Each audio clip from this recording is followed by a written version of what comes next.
আজ আমি বানাচ্ছি একটা নতুন রেসিপি, টক টক ঝাল ঝাল লেমন পটেটো। লেমন পটেটো বানানোর জন্য আমি আলুটাকে একদম পাতলা পাতলা গোল গোল করে কেটে নিয়েছি। এবার ওইগুলো আলুটা কড়াইতে দিয়ে দিচ্ছি, আর ওর সাথে দিয়ে দিচ্ছি টমেটো কুচি ও পেঁয়াজ কুচি। দিয়ে কিছুক্ষণ নাড়াচাড়া করে নিয়ে দিয়ে দিচ্ছি পরিমাণ মতো জল।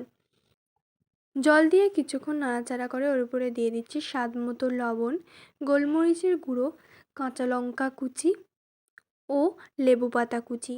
দিয়ে একটু নাড়াচাড়া করে কিছুক্ষণের জন্য ঢাকা দিয়ে রাখবো আলুটা সিদ্ধ হওয়ার জন্য। আলুটা সিদ্ধ হয়ে গেছে, জলটাও অনেকটা কমে এসছে। এবারে কিছুক্ষণ নাড়াচাড়া করে নিয়ে ওর উপরে আমি আমশিটা 5 মিনিট জলে ভিজিয়ে রেখেছিলাম, এবার ওর উপরে আমশিটা আমি দিয়ে দিচ্ছি। দিয়ে একটু নাড়াচাড়া করে ফোটানোর জন্য আরও কিছুক্ষণ ঢাকা দিয়ে রাখবো।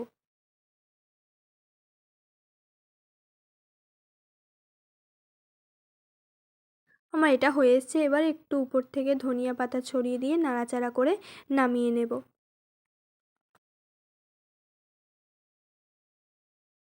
তৈরি হয়ে গেছে টেস্টি টেস্টি লেমন পটেটো।